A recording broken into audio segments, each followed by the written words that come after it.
All right. Hello, everybody. Welcome in. Welcome in. Thanks so much for joining us today, this morning and or afternoon, wherever you're calling in from. Great to see folks already joining in. Welcome to the December Collaborative Mentoring Webinar Series webinar, focused on opportunities and challenges of advocacy from lived experience, providing information for mentors of young people. So very excited to be here with you all today. While we're giving folks just another minute or two to join in, feel free to drop your name and where you're calling in from in the chat. We were just talking a little bit about our love for Massachusetts, various different areas and regions in Massachusetts. So yeah, feel free to, again, name where you're calling in from, any other fun facts you feel like dropping in this afternoon.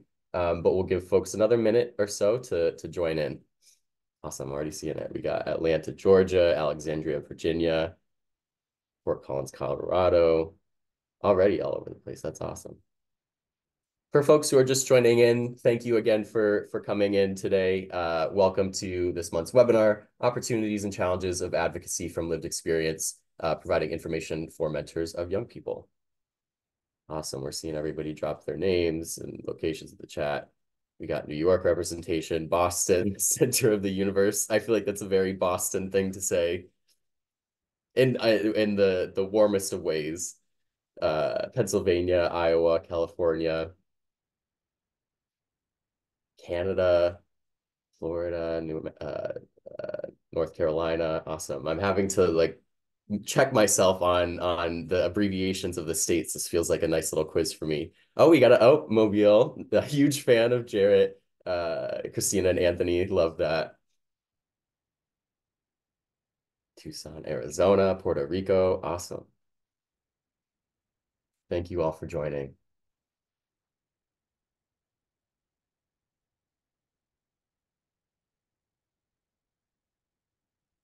Awesome. Great. So just for the sake of time, and so we can get to the meat of this discussion and have plenty of time for our panelists, I'll jump right in, but these slides will be sent out. The webinar is going to be recorded and will be sent out as well. So if you're just joining now, we're here to talk about opportunities and challenges of advocacy from lived experience mentoring, and providing information for mentors of young people. Let's move on to the next slide. There we go. Awesome. So you're already doing it in terms of tips for engagement. You're already using the chat box, which is amazing. Continue to do that throughout the entire webinar. Feel free to talk with one another, share resources that are relevant to the conversation we're having. Feel free to respond to things that the presenters say. We really want to make this as much of a dialogue back and forth as possible. And we want to hear from you all as you all in the audience, I'm sure, have some expertise, experience in this field and in this topic. If you have any questions that you'd like answered, feel free to use the Q&A box. We'll be answering audience questions towards the end of the webinar, and that's a great place to have them all organized. I think live captions have already been turned on, but if they have not, you can navigate to that toolbar and click the CC button to launch those. And then again, thank you for dropping in where you're coming from in the chat. I do have a couple quick audience polls just to get a sense of who's in the room with us. So let me see where those are. Perfect. So just in a second, you should see a poll pop up on your screen, and it's asking for your experience level. So what is your experience in the mentoring field? All are welcome here. We're grateful that everybody's here, and yeah, this is just to see a little bit about where we're all at and hopefully tailor the conversation to the folks that are in the room with us. Give another second or two for folks to answer that.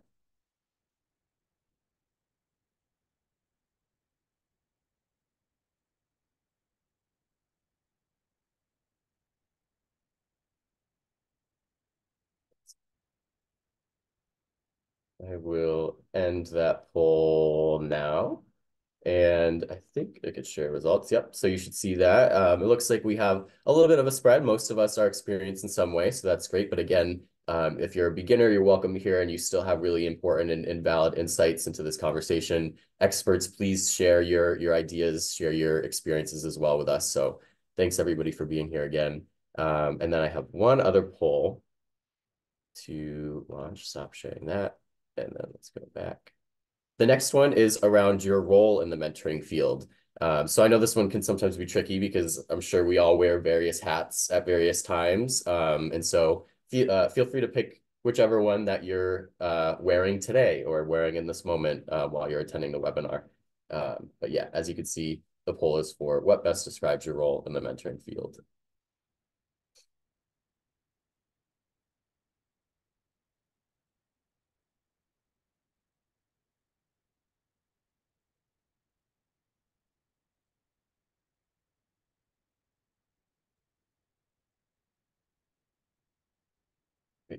I will end that poll now for in a second. Oh, I'm seeing some last minute respondents. Perfect, perfect. And now I'll do. Okay. And then I'll share the results.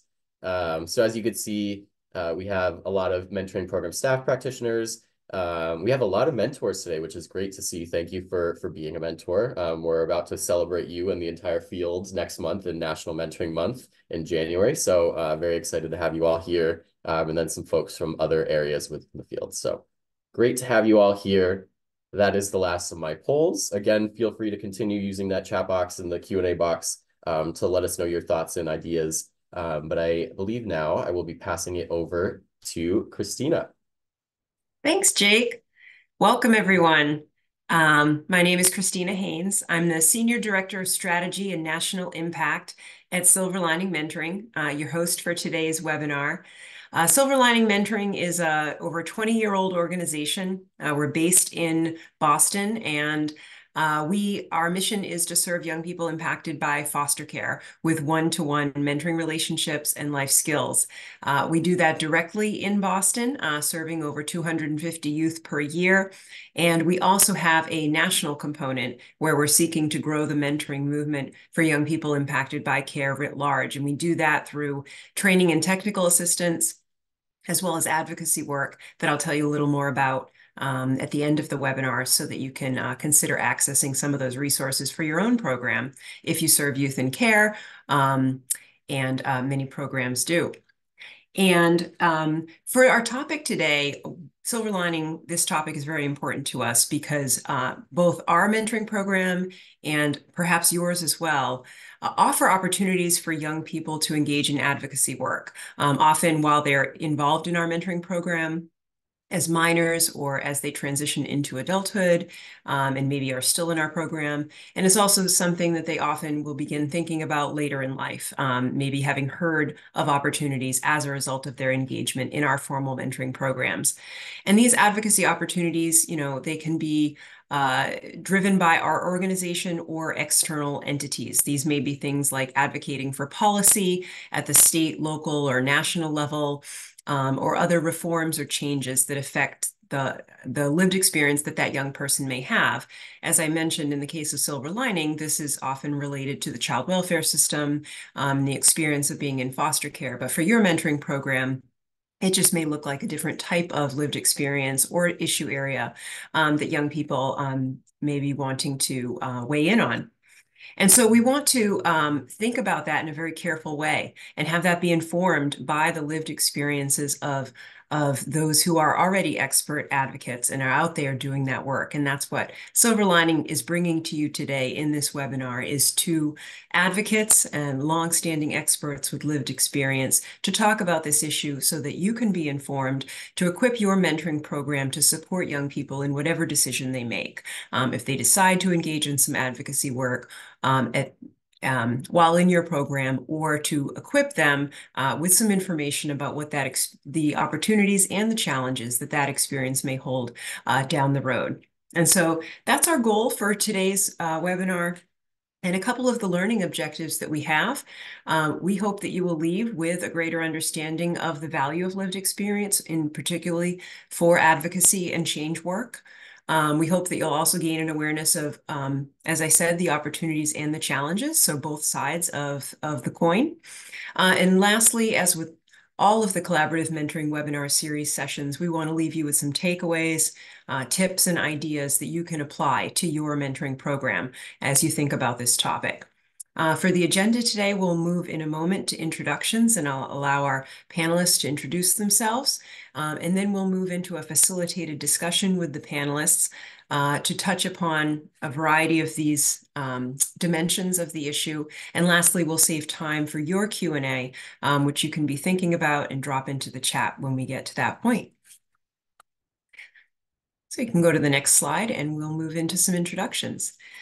So why don't I invite my colleague at Silver Lining Mentoring, Jarrett, to begin with your introduction, and then I'll pass it over to Anthony. Thank you, Christina. My name is Jared Harper, and I am the Lived Experience Fellow at Silver Lining Mentoring. A little bit of my journey in regards to how I came to facilitate this work is my experience within the foster care system. I survived 17 years in the foster care system. I was first placed into the foster care system when I was 17 months old. And unfortunately, it was an abusive situation, and a lot of unfortunate circumstances and situations led me to take the life of my abuser. And for that, I was re-traumatized and I was cast away and I was sent to a maximum security prison. I went to prison for 20 years and I transformed my life. Due to a lot of legislation that was passed and a lot of advocacy and a lot of people in the community, such as Mr. Brian Stevenson, as well as John Legend, as well as so many other advocates and institutions and colleges, such as Loyola Law School and USC. They advocated on behalf of my life. And I was commuted by Governor Jerry Brown and then released by Governor Newsom. Today, I am the youngest person to ever to be released from a California state prison with a death sentence and be released off of state parole. Today, I'm also the founder and executive director of Better Days. Our mission is to end the foster care to prison pipeline, the same pipeline that I traveled through. That's just a little bit of my experience and what has brought me to this space and what has led me to be an expert in this space. Thank you.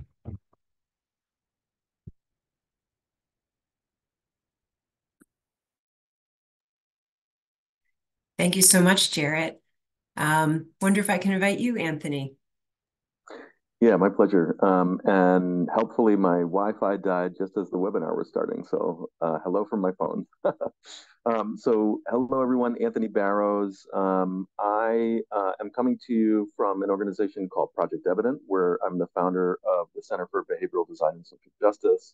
Our work is about combining two sets of insights in order to imagine and start fighting for a different kind of social policy. So our premise is that there's lots of organizations and researchers who have built up a lot of evidence about what works in the social sector. But there's also lots of people who have the lived expertise about what works, what they need. And so that's our aim, is to figure out what the science says works, but also ask the community about what they need and to implement, hopefully, policies and programs that are built on those twin sets of insights. And I come to that work with lots of my own lived experience. So I'm someone that's been a part of public systems from the time that I was in utero.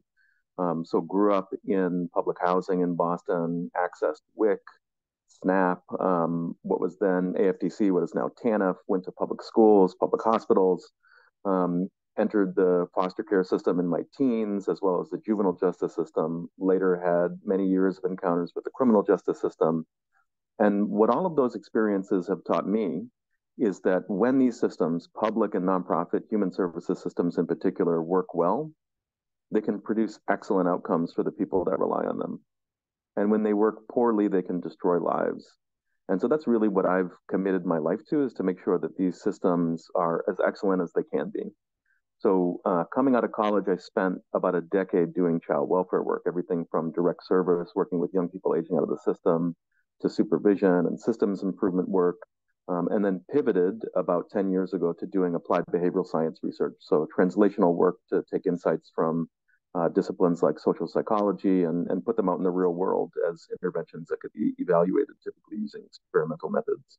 And through all of that, there's really been a through line for me, which is about recognizing the tacit knowledge and the lived expertise that comes from people who've had to navigate these systems firsthand.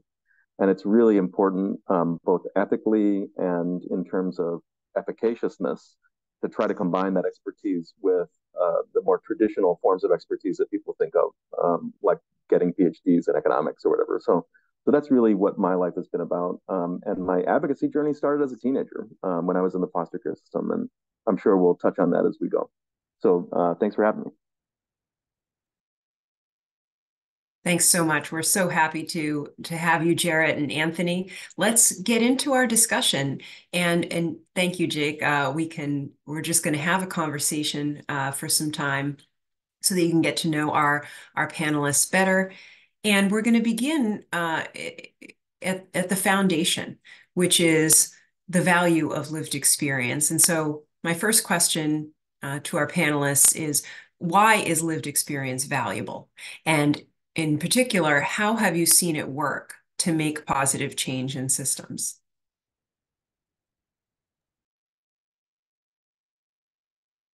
Yes, I can answer that. So when it comes to lived experience, my belief is lived experience is valuable because it provides a unique insight into perspectives that cannot be gained through external observations alone. Lived experience refers to, I want to say, like the knowledge and understanding that an individual gains from their personal encounters and interaction with the world. It it also encompasses like this diverse range of experiences and challenges and triumphs that people go through in their lives. It also it also has the ability to bring about like authenticity. Like lived experience offers like this genuine, authentic understanding of like complex issues and like it that the individuals face. It also provides like this depth of understanding that can help identify the root causes of problems and propose, I want to say, like more effective solutions. It can also drive like empathy and understanding when it comes to decision makers and systems that were designed to support people. Lived experience has the ability to like stretch into like various communities. It also fosters empathy and understanding that can lead to more inclusive policies as well as interventions and services that address like the real needs of people. It also challenges, I want to say, like the biases and assumptions. Um, when it comes to having lived experience, we face like the assumptions that that come from within systems, and by including like a diverse perspective, it gives it. I want to say it becomes possible to recognize and to ratify the biases that can perpetuate like that exclusion.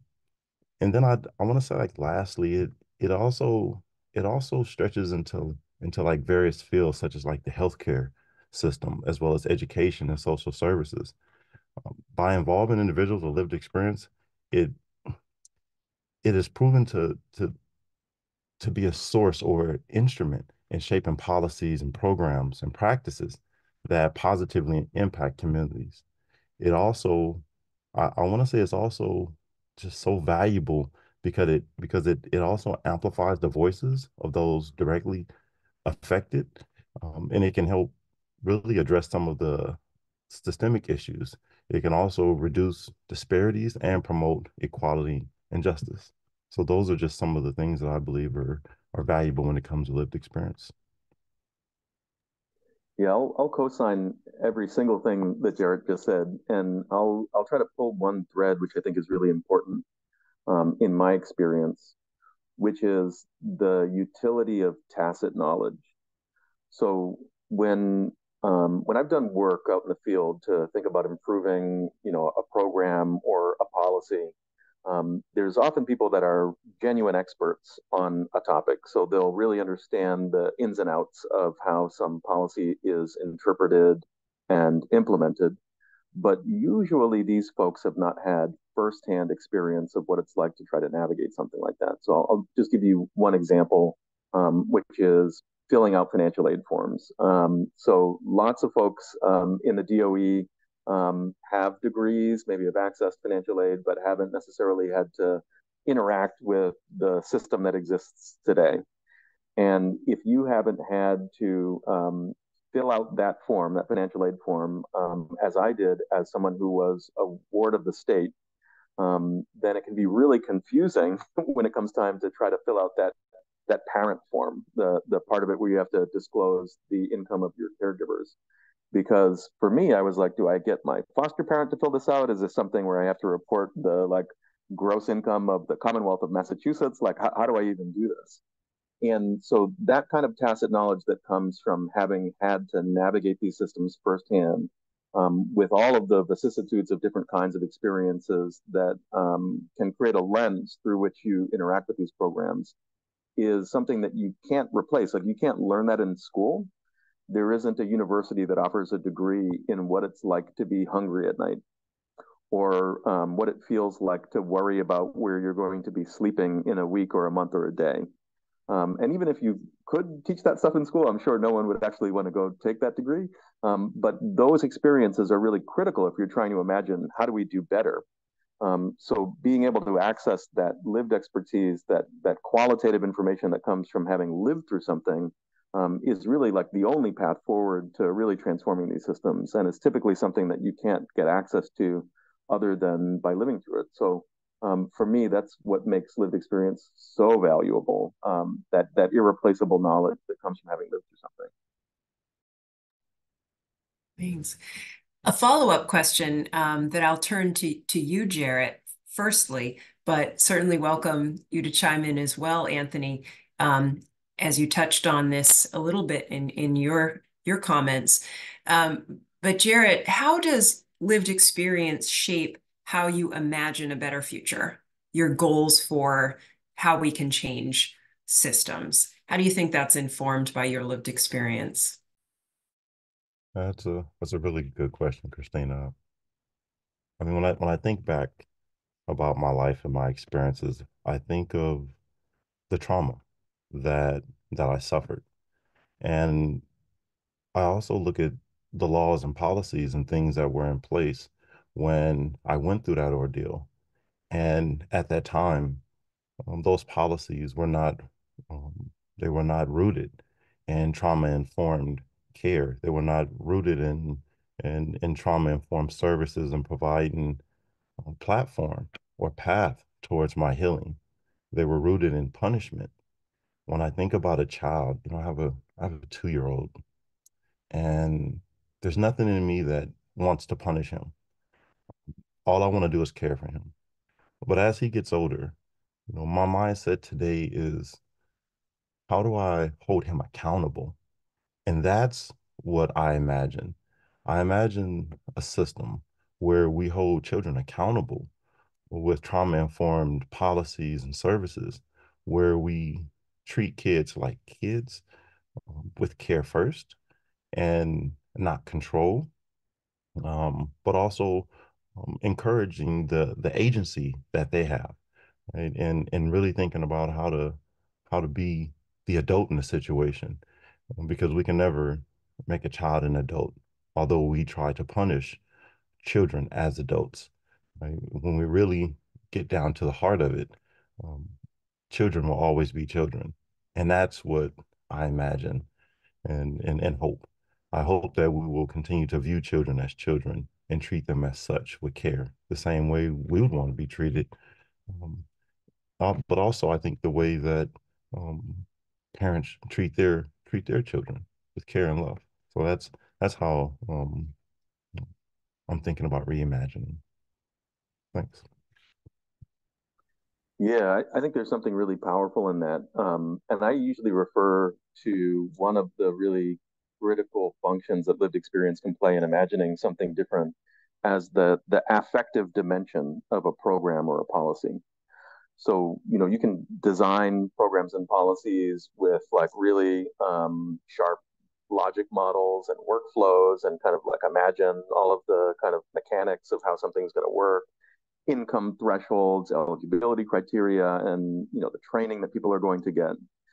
And none of that really captures the affective dimension, how people feel, how people react to certain stimuli, what it might trigger for them psychologically, emotionally, and otherwise. And I think that's a critical dimension to the success of any program.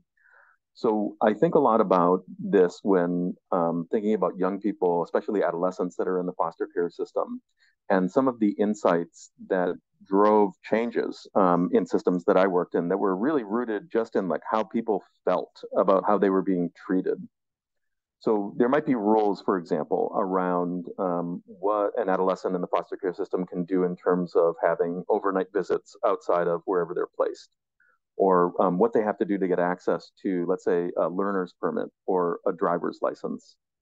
And what young people were telling us when we were doing some of this work is that they just wanted to feel normal. And normal kids got to have sleepovers without having to fill out a bunch of forms or having their friends' parents go through a background check. Normal kids got to take driver's ed and get access to a driver's license when they were 16, 17 years old. And so those affective dimensions are things that, again, hard to replicate, hard to understand if you haven't had that experience, but are really at the core of having human-centered policies and programs that meet the needs of young people, both materially as well as socio-emotionally. So for me, that's really one of the most important dimensions of imagining a new future is not just like what's in place in terms of services and resources, but also how do people get access to them and what is that experience like emotionally and otherwise. Yeah, great point. Turning our attention to the opportunities part of that advocacy work. Another question for you. Can you tell us about how your lived experience advocacy work has led to better outcomes, and how did that happen? Can you share an example or paint a picture for us?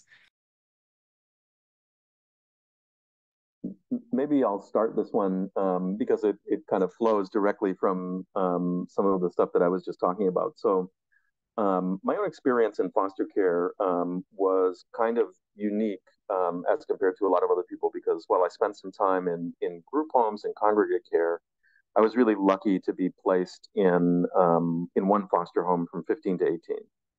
And when I hit 18, Massachusetts had and continues to have a policy where you can stay in the care of the department after 18 if you're pursuing something like an education or training program, which I was. I was going to UMass Boston at the time.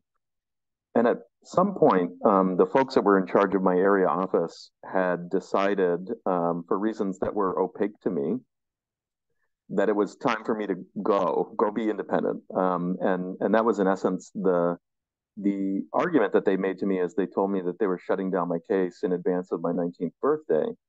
And this felt like an insane proposition to me. You know, like I was doing everything right, you know, getting good grades, working a part-time job. And what was allowing me to do all of those things was the slack that was created in my life by having a little bit of financial help every month, by having health insurance. And that stuff allowed me to kind of have my own apartment and focus on my studies more than I would be able to if I had to work 40 or 50 hours at a job. Um, and so this kind of threw me into a little bit of a tailspin. And I went and talked, thankfully, to some of the folks at the central office that knew me because of the advocacy work that I had started doing as a teenager. And what that resulted in was a bunch of young people telling similar stories of how they were feeling forced out of the system despite doing the right thing.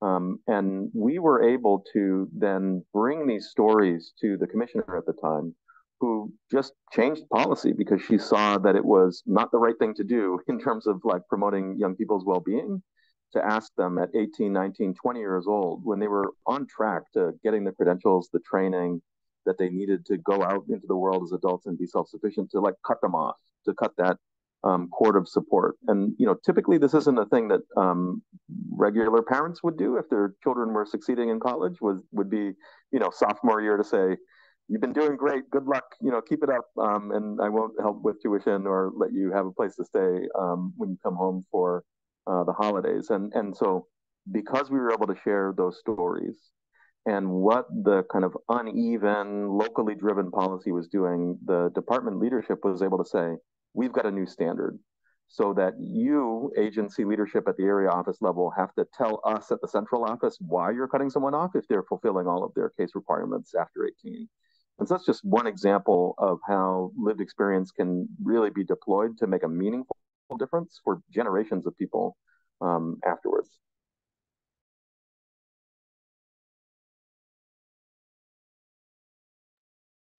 Yes, Christina, can you please repeat that question one more time, please?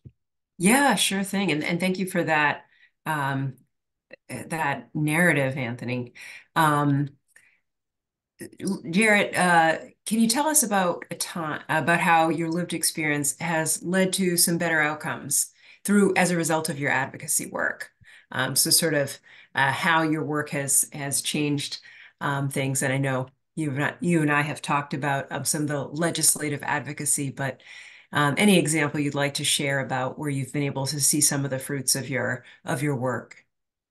Yes. I mean, that's it's it's a real interesting time because we're at the end of the year. So it's going into 5 years for me. I've been home now for 4 years. You know, my first year was in the transitional living facility. The second year, COVID-19 happened, so we all went on a lockdown. Third year, I had a child, but I was also preparing. I was also behind the scenes working in regards to how I wanted to still drive change.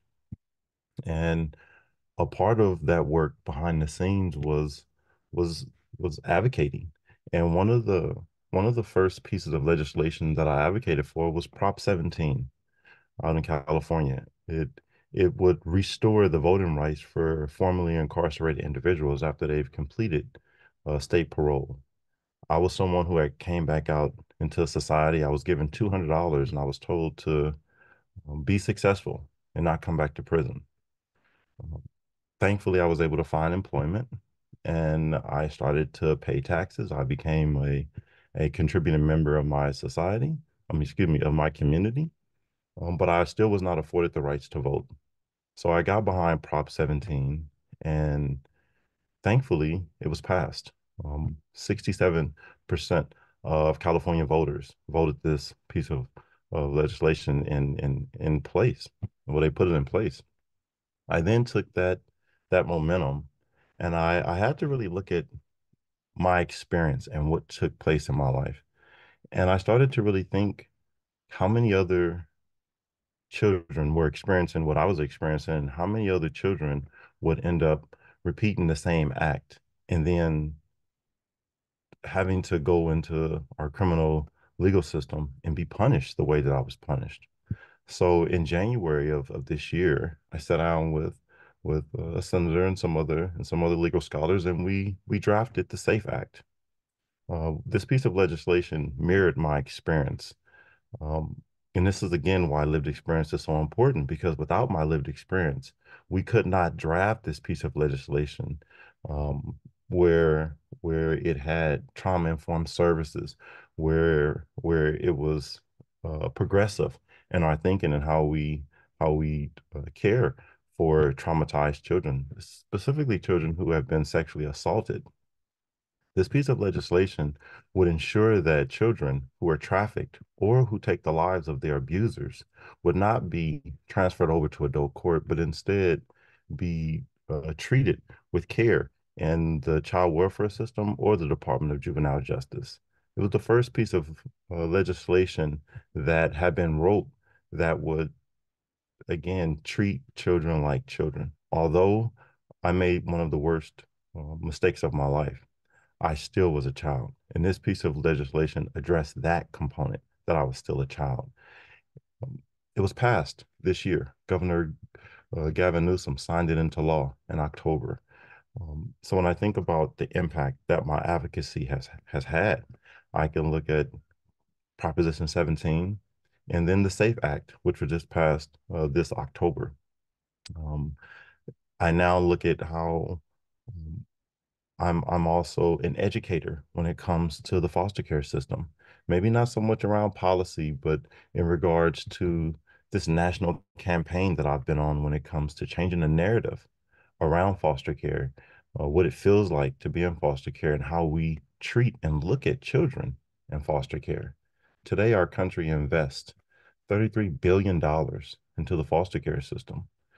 But we only get 3% of the 400,000 children. We only get 3% of them that go to college. And then only 15% of that 3% actually graduate because of how difficult it is to graduate college with limited resources and a broken family, right? And then let's add in the fact that foster care and what that does to a child instantly being taken away from your birth parents. That's PTSD. So just changing the narrative and educating society on what's in place so that we can do something different has been some of the greatest impact that my advocacy has had, and how I've been able to transform my lived experience into my ability to be an expert on these issues. Thank you.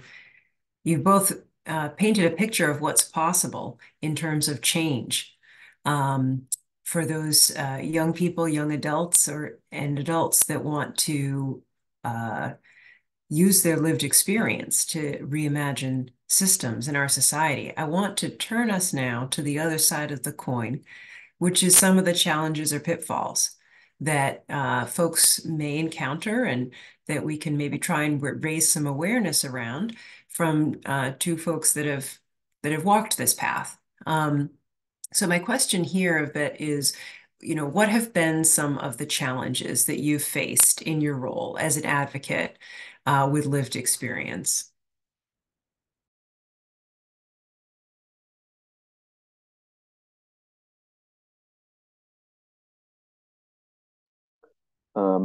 I can get us started.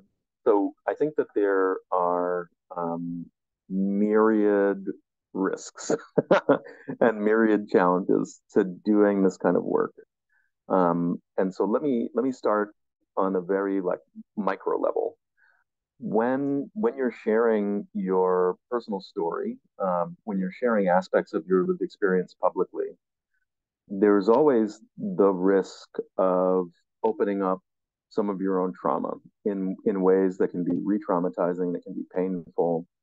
And so, I'm in my mid 40s, so I've worked really hard over the course of the decades to try to psychologically and emotionally integrate these experiences, and then very deliberately picking what I'm going to share about what I've experienced and how, and in certain audiences, in order to just keep myself well emotionally. And I think that it's really critical to think about how we give people preparation, as well as kind of like attending to people after they've been able to share their stories, to make sure that stuff is taken care of. And there's like regret that can sometimes emerge after having shared your story. You're like, why did I share that with those people? Why did I tell that story? So there's that very micro level kind of self-care oriented stuff that comes along with sharing your lived experience, in order to ask for change. And then I think that there's a kind of meso level up from there, that's still kind of focused on an individual, where there's a variety of risks related to being tokenized, or being exploited for your story, because for sometimes good reasons, sometimes bad, people can instrumentalize you as an individual or your story, in order to achieve an aim, as opposed to thinking more holistically about the needs of an individual or a population, and how their stories are being used and for what. Um, in addition to that, I think as individuals, we can sometimes have career risks that come along with this. Like if you know folks that have been advocates as teenagers in the foster care system, a lot of us have talked about being pigeonholed. That in essence, the only expertise I have, in some people's eyes, is the fact that I like went through the foster care system, and so like whatever degrees I've got, whatever professional training I have, however many years of experience, or kind of take a back seat to the fact that I was a young person in the foster care system. And that has there's also aspects of being condescended to, like having your head tatted and being told how wonderful things are, without necessarily recognizing that we're, strong, resilient individuals, who don't need empathy as much as we need folks like in the fight alongside us, to get these systems to change. Um, So the last thing that I'll say, which is something that Jarrett touched on, which is a risk maybe at the macro level, is some of the narratives that can get reinforced when we do our work rooted in our lived experience, where we can sometimes walk a very thin and fraught line between repeating some of the tropes about which families are healthy, which communities are safe, and what that means in terms of social policy. So it's really critical to think about how, in telling our stories, in sharing our experiences, we don't reinforce some of those negative meta narratives at the society level, that are really easy to self propagate if we're not careful. So those are some of my thoughts. Thank you for that, Anthony. And those are spot on. Um, some of the challenges that I faced, um, I think I'd first go into compassion fatigue. Um, you know, when when I've been able to share my lived experience in a really powerful way, it also opens up um, doors that other people may have closed off for their own reasons, to actually, process and get through. But sometimes it opens up the door to where I become someone that now takes on those other experiences from those people, um, just because we have a shared experience to a degree. So compassion fatigue is something that I would that I would point out, and then I would go into trauma reenactment.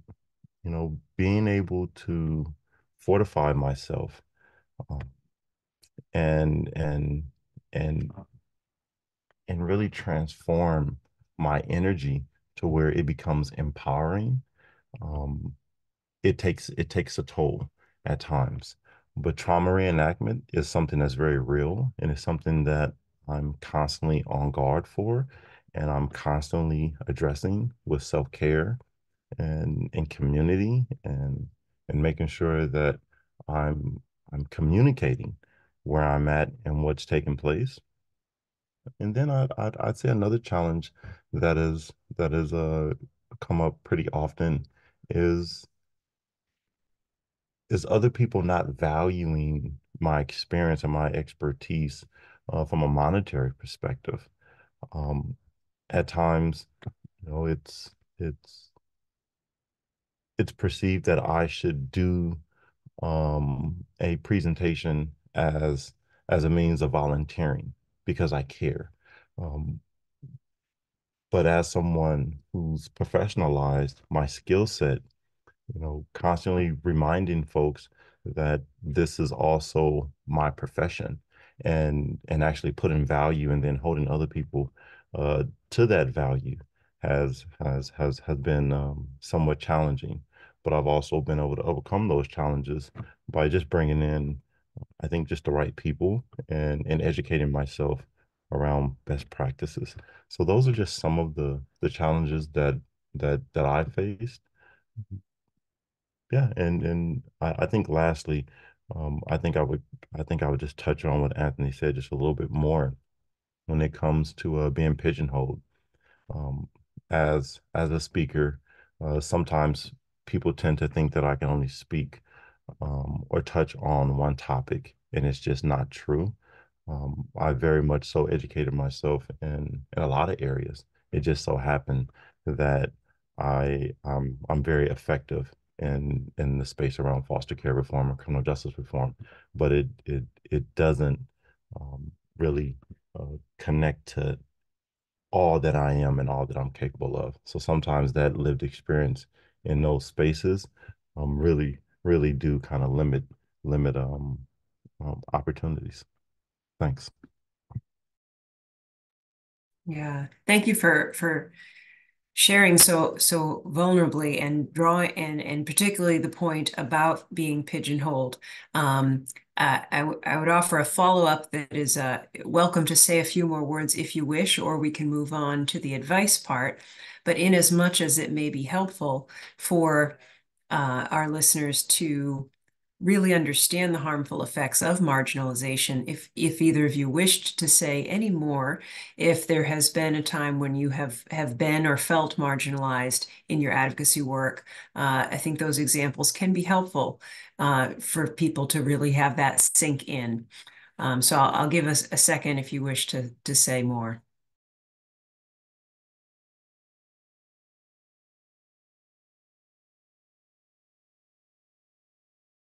I have an example, but Jared, if you wanted to go first, feel free.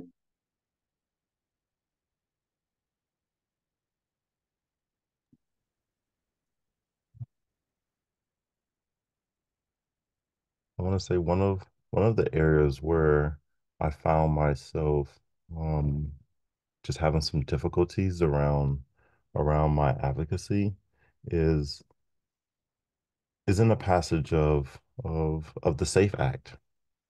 Um, Initially, it was thought that this piece of legislation should be geared towards at-risk youth.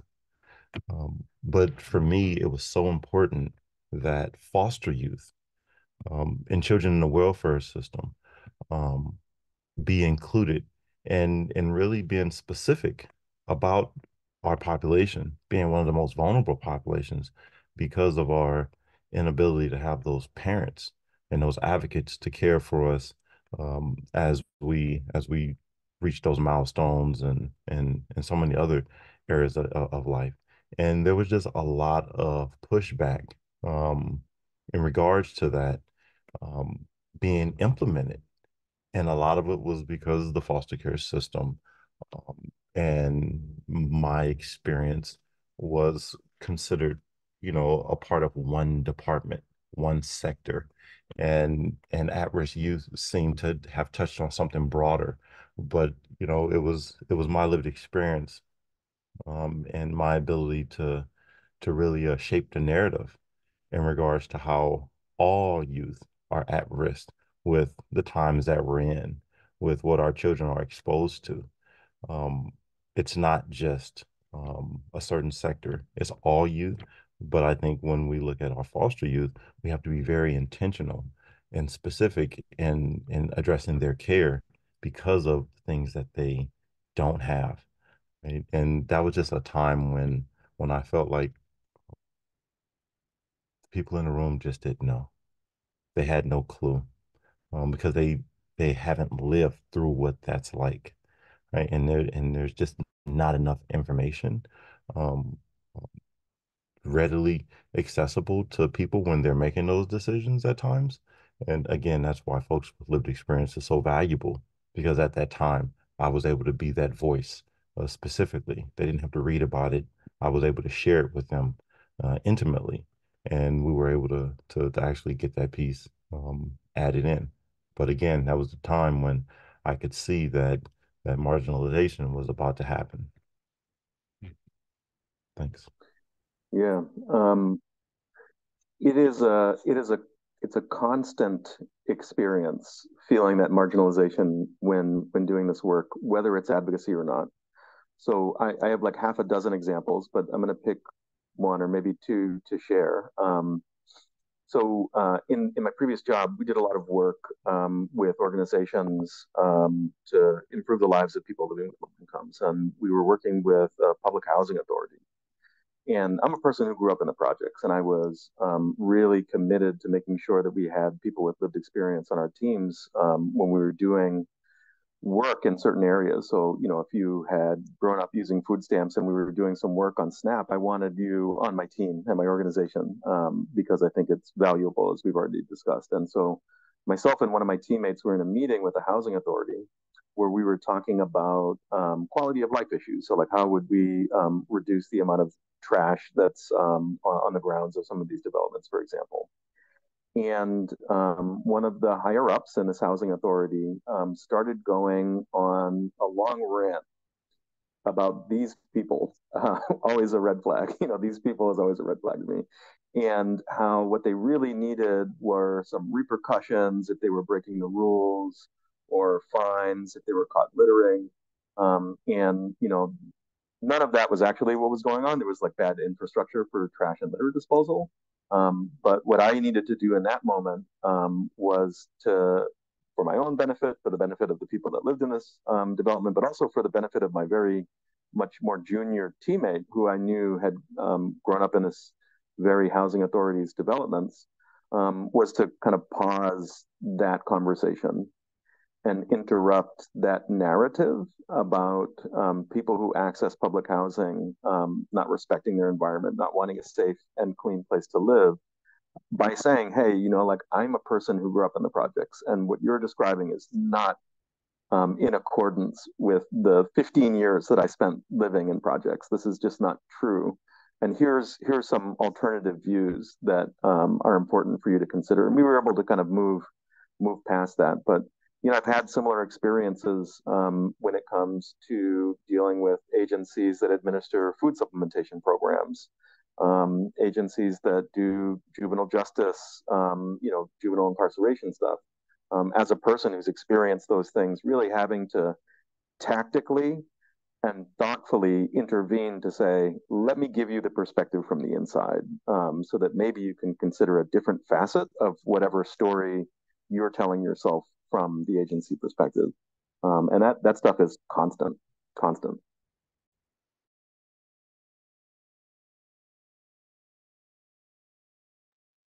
Thank you so much. Let's turn to some advice for the mentoring program staff as well as mentors, as we learned from the poll and others supporting the mentoring movement that we have in the room. And I will say, please keep the questions rolling into the Q&A button there at the bottom of your Zoom, and we will get to those momentarily. But turning our attention to advice and recommendations, what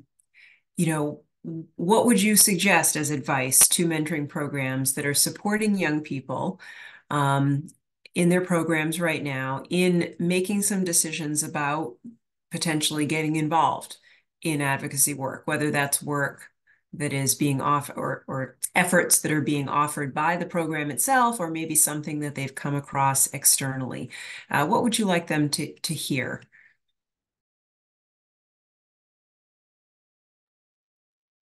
Yeah, a few of the things that were really encouraging to me as I started on this journey in my advocacy was first education.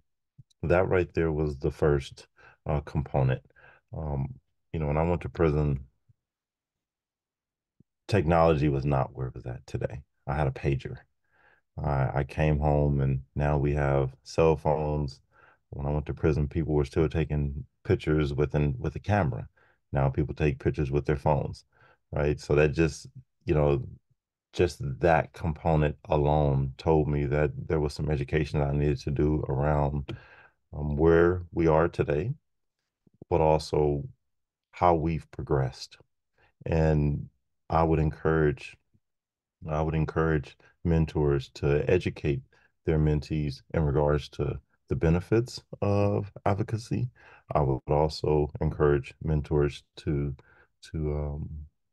encourage their mentees to actually view videos and different works of advocates across the country to really give them a picture of what their experience could be, or a model, an initial model of what they could follow. That was something that I was able to do. I was able to look at advocates such as Mr. John Legend and Mr. Brian Stevenson, and I was able to I was even all the way back to Frederick Douglass.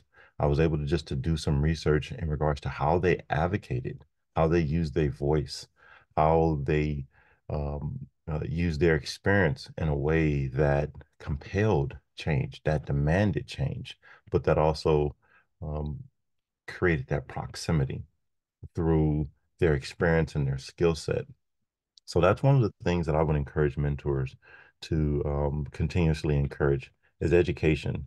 Watching videos such as this is also another good component, because as someone who is still fairly new, I've had some initial great success, and it's the education that I believe has been just very impactful and instrumental, and how I've continued to to be present and to be a contributor within this movement for justice.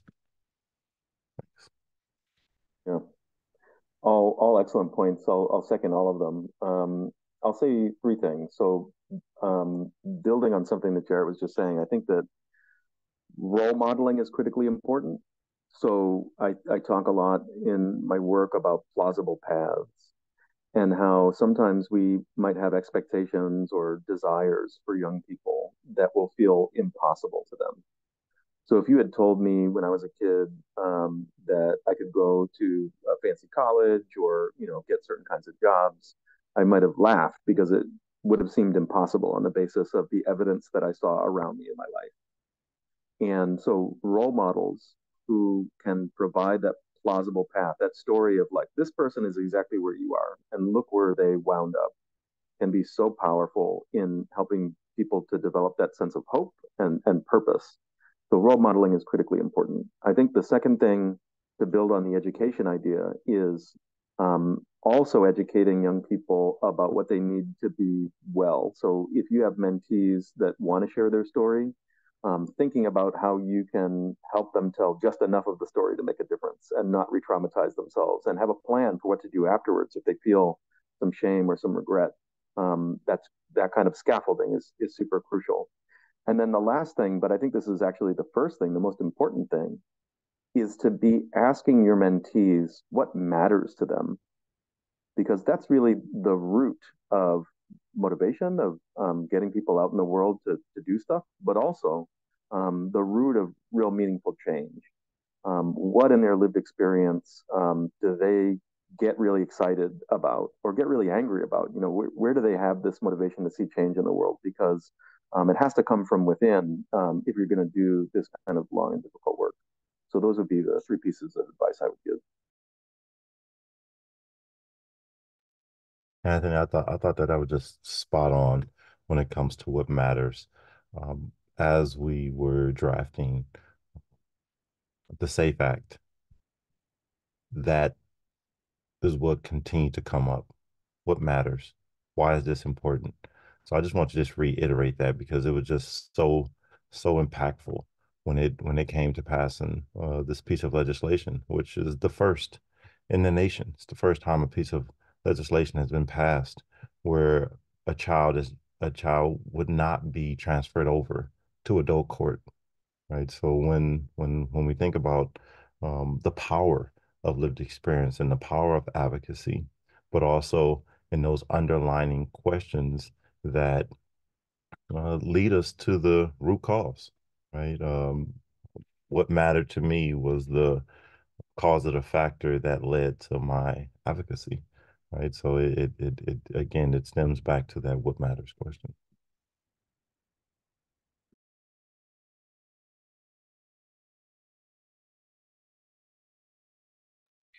I see some good questions coming in the chat, so I think, and some of them cover some of what I would ask next. So I think I'll turn now to the participant questions and start with one that came in a little earlier and has gotten some likes. So I think there's a few folks that are eager to hear about this. From anonymous attendee, they're asking you, Jarrett and Anthony, if you have any examples of what have any programs or managers that have been in your life done to support you with the compassion fatigue or re-traumatization points that you made.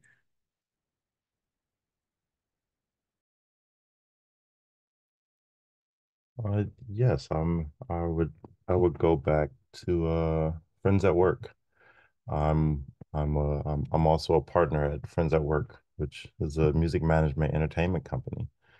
Um, I am the social justice impactor there, and one of the things that's encouraged is self-care and actually using vacation time, but also having managers and colleagues and folks who actually support that by actually really facilitating um, whether it be rebates, whether it be um, uh, just a bit more easier access to obtain those type of self-care benefits after such a long hard year when it comes to like advocating and some of the trauma reenactment that has taken place. So making sure that I want to say that you're partnering with people who actually care about your overall well-being has also been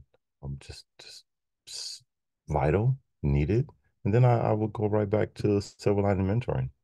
And I look at what we do as an organization and the population that we work with foster youth. A lot of times our team we're faced with compassion fatigue. So having those times when we can all um, connect, whether it be a work play date or whether it be even those offline conversations where we're really just checking on each other. So really just being in community where we're all somewhat thoughtful about what each person is facing has just been something that's again has been very helpful throughout the course of my advocacy. Um, I'll point to a couple practices that I think are really important. Uh, the first of which is just respecting people's autonomy. So, in the past, when I've had supervisors, managers, mentors who were giving me guidance around using my lived experience in an advocacy setting or elsewhere, um, the most effective ones would check in and be like, is this even something you want to do? Like, you would be helpful to like be a voice in the setting, but like, does this feel right? Like, are you in the right headspace? Are you tired of having these conversations or going to make these arguments? So, and really like listening to where I was at. So, really respecting people's autonomy, checking in, making sure that, folks are ready and willing and able to do the thing that's being asked when it comes to using their lived experience in an advocacy setting. And then I think the other thing that managers, mentors, guides can really do is to provide a place for people to practice and get feedback about what you're doing because you need to rehearse this stuff in order to do it effectively, but also in a way that is oriented towards self care. So being able to kind of game out what might happen, what do you want to say, who's going to be in the room, that kind of preparation is really key. So those are a couple practices that I think are really effective. In addition to something that you might not be able to provide as a mentor or manager, which is peer support. So being able to have access to other folks that have walked this road to help give you guidance and support and perspective is really crucial as well. Thanks. I'm going to move up another question along a similar vein that just came in, and then we'll circle back to some earlier questions. Um, how do you balance giving anecdotes about your personal experience with setting parameters for being respected for your educational training? And you talked about this in particular, Anthony. You mentioned how sometimes that is a challenge, and I'm wondering what you do to ensure self-care and feeling accepted for your skill set as well. Yeah, I think this has evolved for me over time, especially as I've gotten more senior in my career and developed like a deeper set of skills, technical skills, professional skills. And so I think the first thing that I do, typically, not always, is not to lead with my lived experience in any given setting and thinking about how to establish my other credentials, so like here's the training I've got, here's the work that I've done, here are projects that I've been a part of before at an opportune moment when the leverage is right, trotting out some of my lived experience um, because there's a different, it just hits differently, I think, when you've like learned someone's professional background and technical skill set before they drop some lived experience on you. So that's how I've navigated that most recently. I think that that's a very different story when I'm in a room with people that have a lot of lived experience, in which case I would typically lead with that because I don't want to be viewed as, some kind of technocrat coming to tell people what's right, what's up. I would lead differently. So I think, a lot of it is kind of knowing your audience and being super deliberate about what you share and when, which all stems back to the question of why. So, like, what is even the point of me sharing the fact that I have lived experience? And that's usually what drives my choices there. So,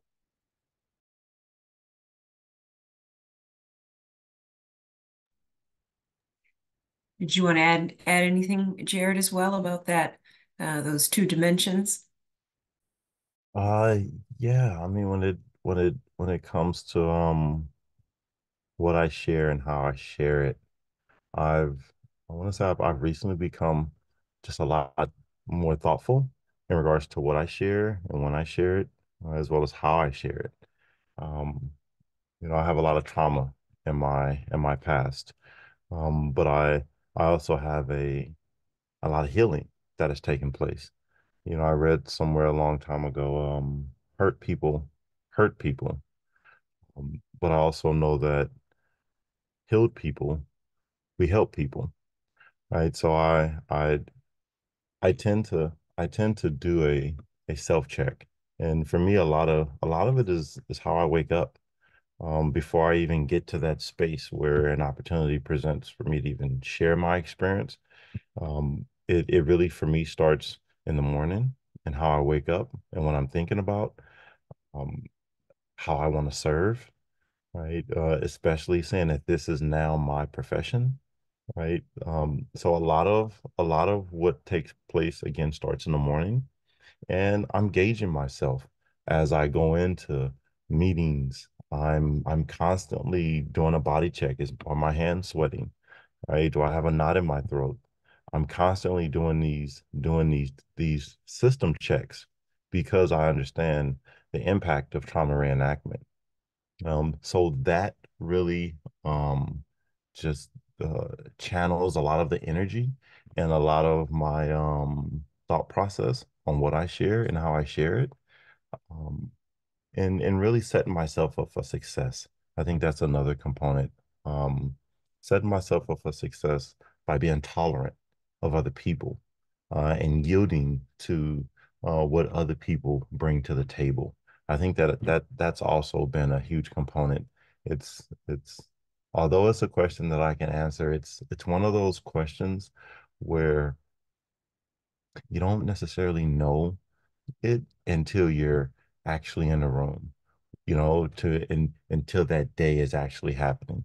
And that's another component of what this experience is like. Having lived experience and being an expert, right? It doesn't show up the same way in a different profession, right? Where we're having to use new techniques to channel that empowerment so that we stay fortified, so that we can do this work, so we have massive impact by using our lived experience. So I would say that's probably the best way that I can answer that, because it varies. Yeah, thank you. These provide some, I think, real tangible ideas for programs to think about how they can um, support young people with these ideas and or guide their mentors. I'm going to do the next question again, a little bit out of order, just because I'm having these build to forward moving topics. So one of the questions that we had come in, and I'll say a few words about this from the perspective of someone uh, working in a mentoring program, and also welcome Jarrett and Anthony to share any thoughts you have as well. It's a question: what types of questions or things do you do in the recruitment or screening process to get mentors who have similar lived experiences to your mentees?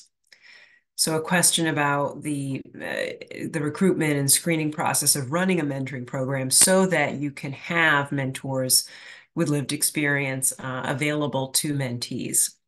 I think that a good recruitment program well run, and I would point to the elements of effective practice for mentoring for the best practices around recruiting, is the foundation for that. So that the more volunteer mentors that you are recruiting, the bigger pool of individuals that you have to choose from to find the right fit for the young people in your program. So I think that's kind of a baseline, is just do overall recruitment well, so that you move a little bit away from scarcity mentality.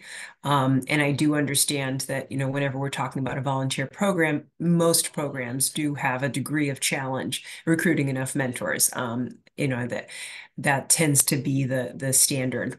And so paying careful attention to that and resourcing that part of your program, and don't give it short shrift.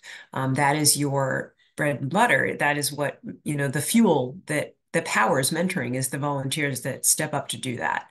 But I think, some other components are important too, which is to walk the walk as well as talk the talk. And by that, I mean, don't just find some stock photos of mentors and mentees of color or with that look a certain way. Actually have a diverse staff, actually have a diverse board. I have a pet peeve around the stock photos. And so, make sure that your organization has a diverse set of employees they're administering the programs, that have a diverse set of experiences, whatever the focus of your program may be. So that's also looking inward and making sure you're doing the work as an organization, is important as well. And then certainly building on that by scrutinizing your messaging, all the aspects of communications, the visible, the auditory, the inference, and the affect, to use Anthony's word, of your communications plan as an organization, is also important. But I think beginning with getting the infrastructure right of both your staff as well as the basics of recruiting processes is always the place to begin. Well, let me pause. Those are some of my high level thoughts, and welcome if Jared or Anthony has any advice on this aspect. Yeah, definitely. So big plus one to the representativeness of your staff, because you are going to be much more persuasive to communities that you're trying to reach out to if they see themselves reflected, all throughout the organization, not just your receptionist, not just the frontline workers, but like leadership, the board, et cetera. I think network effects play into that as well, because it's going to be easier for you through word of mouth and the kind of like snowball effect of who you know, to do some of that outreach in the community, if people already have connections there, and are a presence already. So big plus one to all of that. And then I think my experience has also been that understanding the um, pro-social aspects of the work has been really persuasive as well, because whenever I've tried to recruit people, not specifically to mentoring, but any kind of volunteering, any kind of like people giving of their time, really understanding concretely the value that they're giving to the community is really important. And seeing that play out, with young people, who can give the best testimonials for why this matters, I think is the other thing that I would suggest.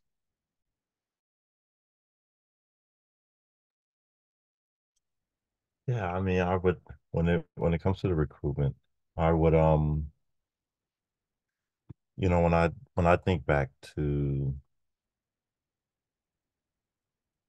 the times when I needed a mentor, and and realizing that that was, to me, I feel like that was the missing component.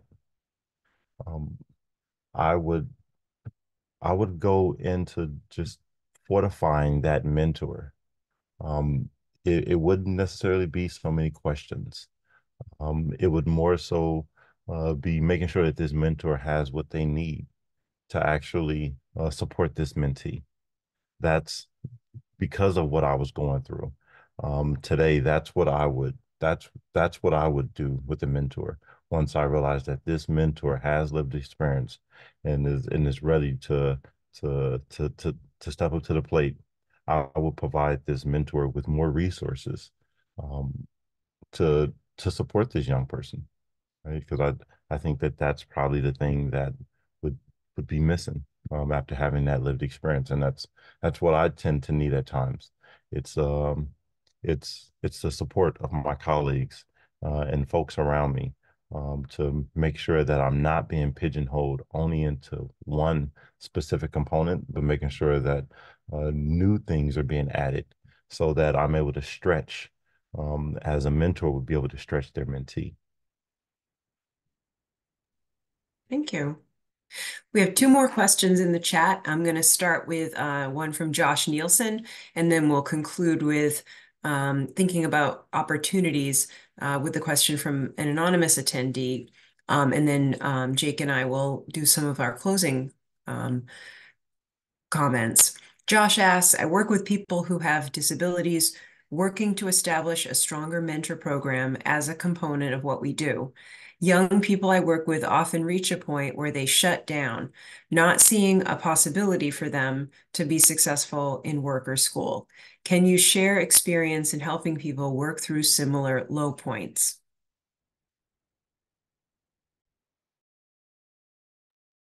There was a time when I had little to no hope. I was sentenced to life without the possibility of parole, plus 10 years. There were times when I had no clue how anything was ever going to change in my life. An older man who had served upwards of 50 years in prison, he sat me down and he told me the power that I had within. He told me to continuously go within if I wanted to get out. And that's what I would encourage. I would encourage you to incorporate um, positive components um, into the narrative back to the mentee about themselves, about their resilient nature.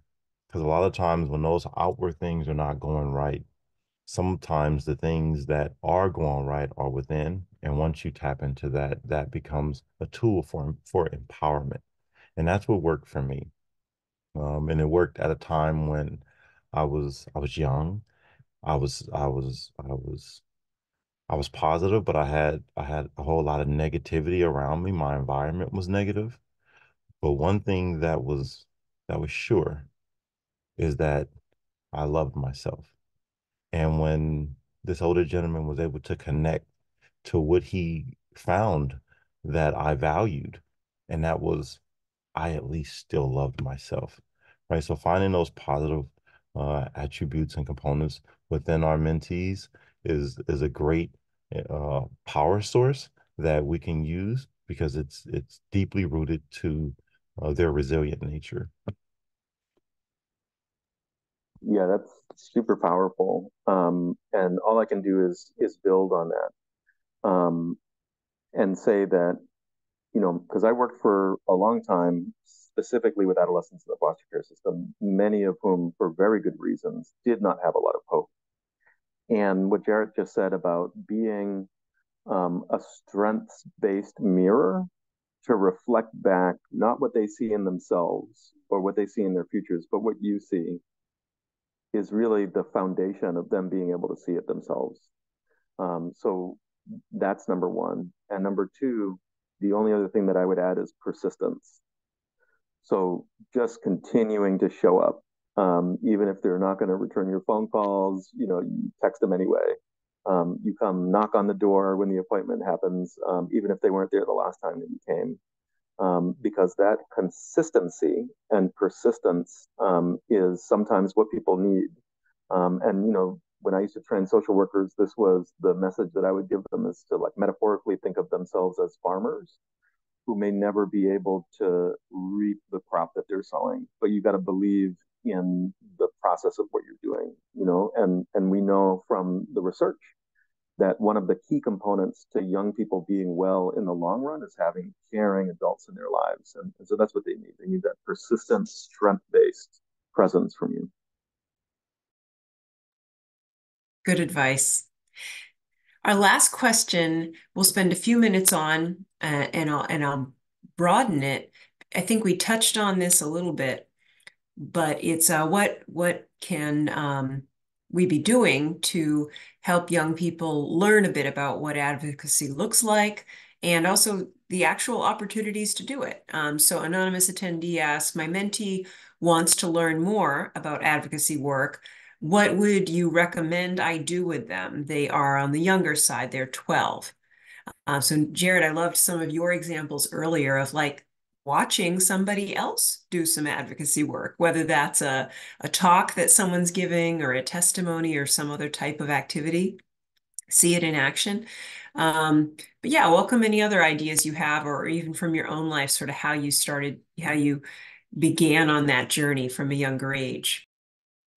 Yeah, I would encourage not only watching when a young person is is excited, right? I would tap into that excitement by turning that excitement into action, right? I would find a place that they can begin to actually incorporate that advocacy. I would go right back to what Anthony asked. Um, what matters. And once I'm able to find what matters, I'm then able to generate a search on Google to find out who's doing this type of advocacy work within this community. And if it's not in this community, because our young folks are just so knowledgeable in regards to social media. I would even stretch and use social media as another tool for advocacy, whether it be starting a page for advocacy. If they can't get, if it's not boots on the ground, I would start a Facebook page, an Instagram page, a TikTok page, and I would use those platforms to encourage advocacy, whether it be a short story on TikTok, because TikTok has such a wide reach.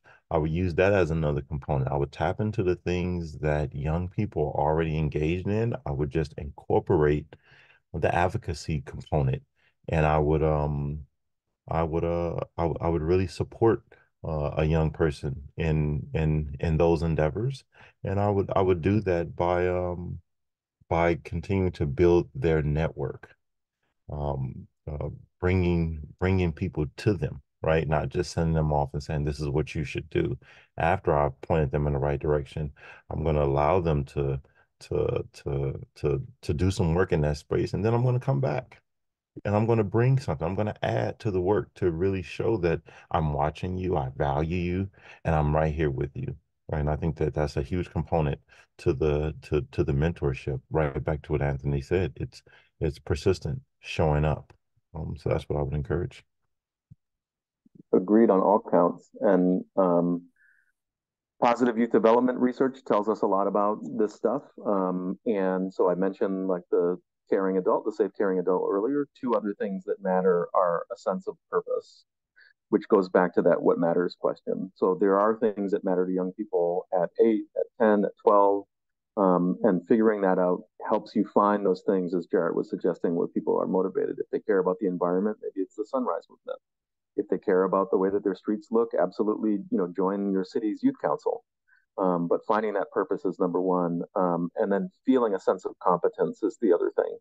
So figuring out how you can guide them toward whatever action that they can take that will help them feel that sense of having accomplished something, being good at something, are really critical steps. And there's organizers and activists on basically any issue that you can imagine.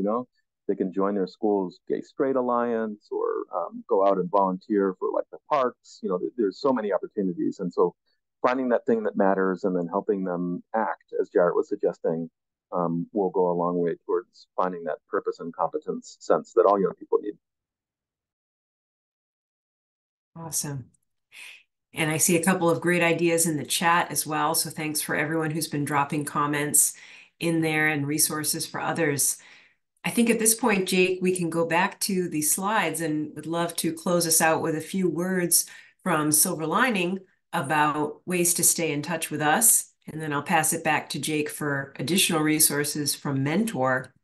So on this slide, which you will get these after, I have my email. Would love to hear from you, as well as would love if you would follow us on social media and hear about more events, trainings, and webinars that Silver Lining offers. That's a core part of what we do nationally, is to help educate and inform programs.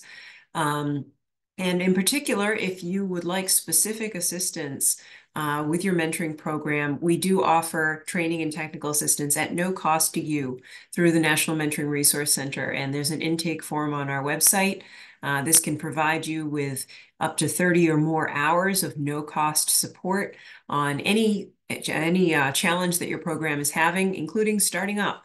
And our area of expertise is, of course, mentoring for youth in foster care. And so if that's on your mind, we would love to hear from you and work with you in the new year. And let me pass it to Jake for resources from Mentor. Awesome. Thank you so much, Christina. And thank you so much to everybody, our panelists, Jarrett, Anthony, Christina, all of you for this really incredible, this really meaningful, personal, practical conversation that you all had today. Super, super impactful, and you all received a lot of love in the chat. So definitely take a second to look back on that. But for now, yes, we do have some additional resources to highlight from Mentor. Of course, you can contact us at any time by emailing collaborative webinar series at mentoring.org. We have Mentor affiliates all across the country, constantly adding new ones. So you could click that link to find your local affiliate. And affiliates can support with training, resources, public awareness, and advocacy. Mentoring Connector, that's a really amazing resource for folks who are either looking to join a mentoring program as a mentor, or for you as a mentoring program to advertise your services. And that's a national database that Mentor hosts. And again, you can just click that link and be added to that database. And last but not least, we have the National Mentoring Resource Center, funded by and in partnership with the Office of Juvenile Justice and Delinquency Prevention, where you can access even more evidence-based resources and also apply for no-cost technical assistance and training. And remember, we do have an anonymous survey at the end of this. So please feel free to take that 3 to 4 minutes to complete that survey to let us know how we did. We really do take all of that into consideration as we continue to revamp and grow these webinars and this webinar series. All of this information, the slides, recording, will be posted on the CMWS webpage shortly, usually in about a week. And please join us next month. I'm very excited to announce that we're transitioning into having mini series versus a webinar, a different topic webinar each month. So this one will be kicking off our kind of grassroots mentoring program series, part 1. You can learn more information just about all of the series on our website, but we'll be coming together on January 18th, 1 p.m. to 2:30 p.m. To talk about kind of like a program overview 101 in case you're looking to build a mentoring program. So I think that is it. So again, huge thank you to our panelists and to Silver Lining Mentoring for organizing this webinar. We really, really appreciate it. And again, it was a really amazing conversation. Thank you all for being here. Thanks for the comments and the questions. Wishing you all a continued wonderful holiday season. And yeah, we'll see you at the next one. Take care, everybody. Thank you. Bye. Thanks.